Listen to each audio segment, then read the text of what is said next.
Aujourd'hui, nous faisons une action pour montrer aux gens les résultats principaux du rapport Planète Vivante qui est sorti hier. Et ce rapport dit que nous consommons plus que ce que la planète produit chaque année. Et donc aujourd'hui, il est temps de savoir, lorsqu'on consomme, qu'on consomme des surfaces de planète. Et donc que ça va mettre en jeu le capital de la planète et donc ce que demain les générations futures pourront faire. On a un visuel où on montre un enfant dans un plateau qui mange une pomme. Et on offre des pommes aux gens. Et de façon à prendre conscience qu'une pomme, selon qu'elle est locale, qu'elle est bio et qu'elle est de saison, va être très différente en termes de surface nécessaire sur la planète qu'une pomme qui va venir d'Afrique du Sud et qui va n'être pas locale ou pas bio. Le Belge moyen consomme à peu près 5 hectares de planète. Alors que ce soit des hectares ici, au Brésil, au Kazakhstan, au total, il y a 5 hectares de planète par personne, par Belge moyen. Or, on sait que quand on prend tout ce que la planète produit chaque année, qu'on le divise par nombre d'humains sur Terre, eh bien, on se retrouve avec disponible 2 hectares. Et donc, évidemment, au Congo, les gens consomment moins de 1 hectare.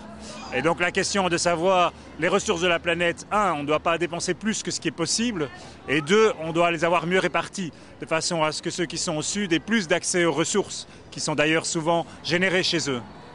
L'étude, elle est tout à fait scientifique, elle est basée sur des données, ce n'est pas le WWF qui la calcule, elle est calculée par des chiffres de données qui viennent de données de banques internationales, de données des Nations Unies, etc. Donc c'est un calcul tout à fait rigoureux, indépendant du WWF.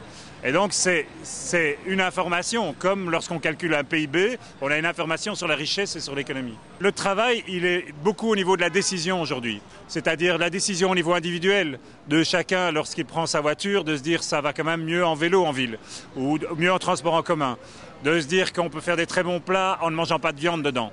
Mais elle est aussi au niveau collectif, c'est-à-dire au niveau politique, de dire qu'il faut des nouveaux indicateurs et que ces indicateurs-là, ça ne va pas être forcément la croissance économique, ça va être d'autres choses et qu'aujourd'hui on doit passer un peu à un autre système qui n'est pas simplement la croissance économique à tout crin. Le phénomène s'amplifie et ce qu'on attend maintenant, c'est de voir des effets. Ce qui est nouveau quand même comme information, c'est par exemple le fait que des pays comme l'Allemagne ont une tendance à réduire leur empreinte écologique aujourd'hui par personne.